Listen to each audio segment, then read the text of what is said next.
Hello, this is Dr. Grande. Today's question is, can I analyze the case of Nicola Bulley? Just a reminder, I'm not diagnosing anybody in this video, only speculating about what could be happening in a situation like this. If you enjoy this video, please like it, subscribe to my channel, and consider supporting me on Patreon. I will put the link to Patreon in the description for this video. First, I'll look at the background of this case, move to the timeline of the disappearance, then offer my analysis.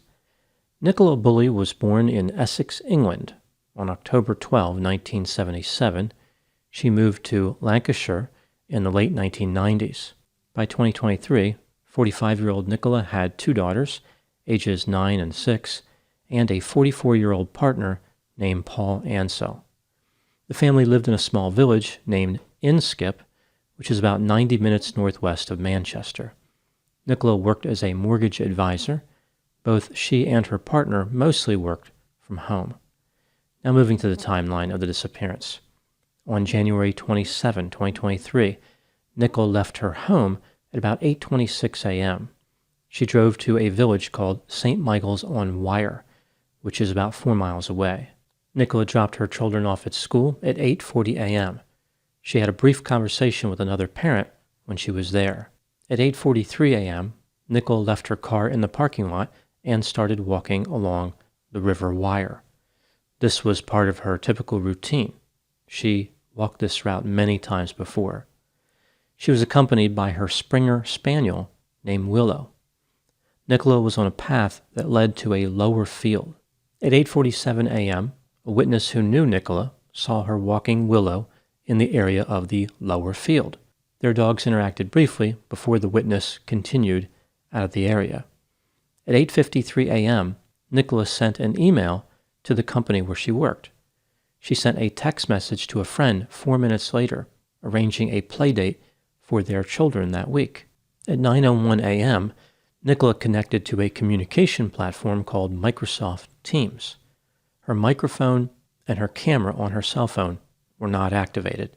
It sounds like she connected simply to listen in to what was going on in the meeting.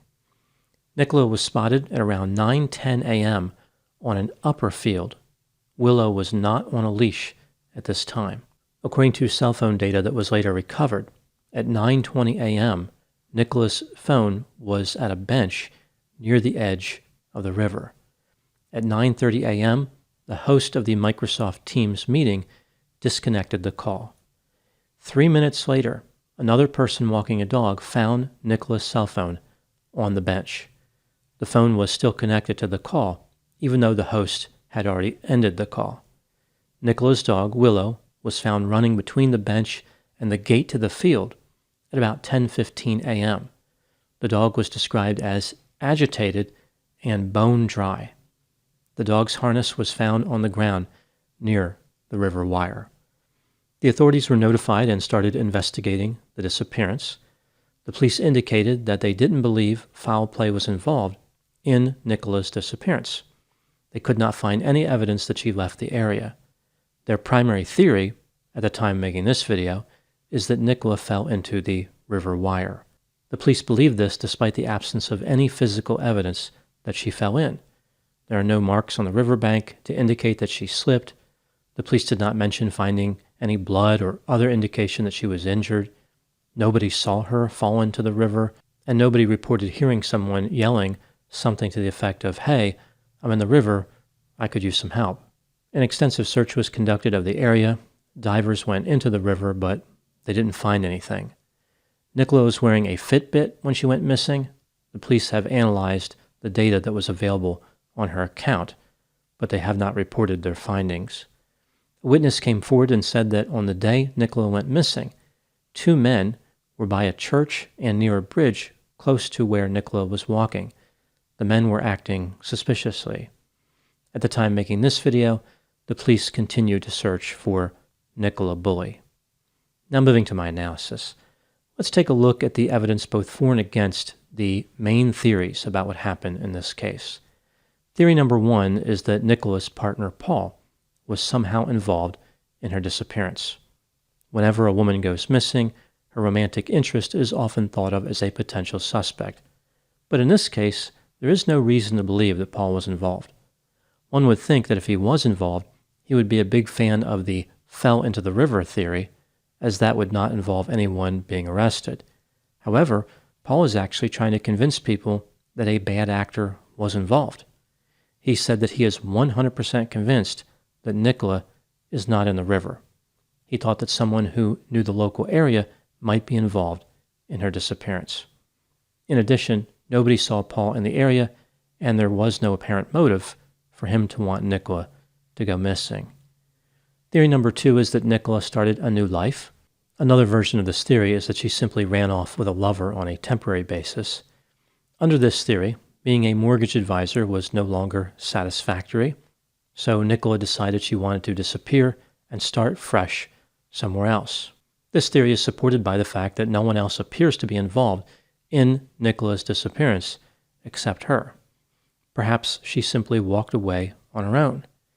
In order to obscure her intent, she left her children, her partner, her dog, her cell phone, and all of her property behind. This theory is refuted by several factors. How would Nicola have survived? Where does she get money? How did she get to wherever she was going? Even if Nicola wanted to get away from certain parts of her life, why would she abandon every part of it? Like, why would she abandon her children? It is exceptionally difficult to start a new life in the modern world, even with a lot of preparation. There is no indication that Nicola did anything unusual before her disappearance. Even if she simply ran off with a lover, communication would have been necessary to execute the plan. She would have had to talk to the lover using some method. Why did Nicola get on a work-related call right before disappearing? Would that have really been a priority? I cannot imagine Nicola saying to herself, "I'm excited about getting started with my new life, but I'm curious about this one last mortgage company call." Theory number 3 is that Nicola disappeared of her own volition and brought an end to her life in a location where it would be difficult to find her body. Perhaps she made her way into the river. This theory runs into a number of the same problems as the start a new life theory, but it would explain a few of the unusual circumstances in this disappearance. The planning for this theory would not be that difficult. If Nicola was depressed, this could explain why she left everyone and everything behind. As far as contradictory factors, there is no indication that Nicola was depressed, and completing a plan like this by walking into a river would be highly unusual, although not completely unheard of. Theory number 4, Nicola was kidnapped by one or more perpetrators. Another version of this theory is that the perpetrator simply killed Nicola and put her body in the river. Looking at the factors in favor of this theory, 2 suspicious men were seen in the area around the time Nicola disappeared. Nicola had a pattern of walking in the same area regularly. Many people in the village knew who she was. This could explain how a perpetrator was able to get away with this kidnapping so quickly. Nicola disappeared in a very small window of time, about 10 minutes, assuming that Nicola was the one who placed her cell phone on the bench. This makes me wonder if somebody had been watching Nicola for a while as she walked on the path. They knew her every move and timed the attack carefully. They knew exactly where to strike, where to park their vehicle, and how to get away undetected. Looking at the factors that contradict this theory, video surveillance did not capture any potential suspects in the area, despite a witness seeing 2 men in the area. Even with careful planning, the time frame for the kidnapping was quite limited. The area from where Nicola disappeared would be difficult to access by motor vehicle. It's not like somebody could have just pulled right up next to Nicola and grabbed her. If this was a kidnapping, the perpetrator had a difficult task. They entered the area on foot, grabbed Nicola, and somehow made their escape without alerting anyone. How did the perpetrator silence Nicola during the attack? No one heard any screaming, and certainly she would have made noise and resisted. There was no evidence of a struggle. This would require an efficient and precise kidnapper. Even if the perpetrator committed homicide and threw Nicola's body in the river, there probably still would have been signs of a struggle.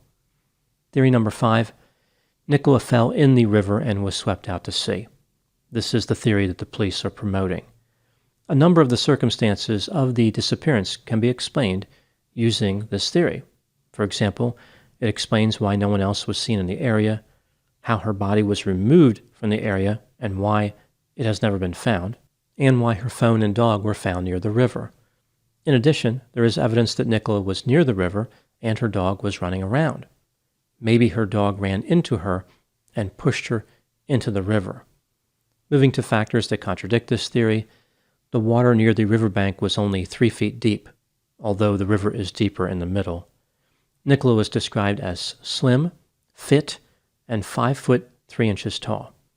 If she had fallen into the river, she would have simply stood up and walked back to the riverbank. Even if Nicola somehow made it to the middle of the river, the water moves slowly. A person falling in the river would not be swept anywhere quickly, rather would move at a leisurely pace down the river. It seems unlikely that Nicola would have ended up in the river in the first place. I suppose the dog could have pushed her in, but the dog could not have generated enough force to throw Nicola several feet into the air, causing her to land in the middle of the river. She would have fallen right near the riverbank. Again, there, the water's only 3 feet deep. Even if for some reason her carefree and content canine compulsively became a combative and cold-blooded companion and was compelled to cast her into the cold current, why didn't Nicola simply climb out of the river? When considering all the evidence, how would I rank the theories from most to least probable? I think the most probable theory is number 4. Nicola was kidnapped by an unknown perpetrator or unknown perpetrators. After this, theory number 3, she brought an end to her own life. Theory number 5, she fell into the river and was swept out to sea. Theory number 2, she started a new life or ran off with a lover. And the least likely theory would be number 1, her partner was somehow involved. This is one of those cases where no single theory really rises to the top. There isn't much evidence to consider. In one moment, Nicola was walking her dog. In the next moment, she was gone. Moving to the next question. The Lancashire police claim that so-called internet crime experts are damaging their investigation. Could this really be true? The police are essentially saying that self-proclaimed detectives have created too much speculation, which has led to a distraction. Some of the speculation involves the promotion of conspiracy theories. The police are forced to read everything posted online, including the nonsense, and this leads to wasted resources. Also, the online crime experts have been harassing witnesses and local businesses in St. Michael's by wire. I think the police are unfairly combining two activities perpetrated by these so-called experts. There is a significant difference between fake experts who post speculation in an online forum for people to read or ignore as they see fit, and a person who travels to an area of a disappearance and harasses people. Clearly, the harassment must be dealt with in a direct manner, but the online speculation is protected free speech. These types of mysterious disappearances are often treated as thought experiments and tend to attract intellectually curious people. Of course, some of the speculation can get out of hand. For example, according to one media outlet, Paul's character was attacked by self-proclaimed body language experts. Some of the speculation on the message boards is completely useless. For example, fake experts have claimed that Nicola was taken by a UFO or kidnapped using a secret tunnel that runs under the river wire. There is no tunnel there, which definitely limits the viability of that theory. Despite all the nonsense being generated, I find the request of the Lancashire police to be disingenuous. The police are not forced to follow up on each fable about a flying saucer, furtive fissure, or any other far-fetched fantasy. Social media users who speculate passively about a mysterious disappearance are not going to derail any investigation. I think the reality is that the police are tired of being criticized. If anyone derails the investigation, it's going to be the police. They may want to consider redirecting their bitterness at themselves. Those are my thoughts on the case of Nicola Bulley. Please put any opinions and thoughts in the comments section. They always generate an interesting dialogue. As always, I hope you found my analysis of this topic to be informative. Thanks for watching.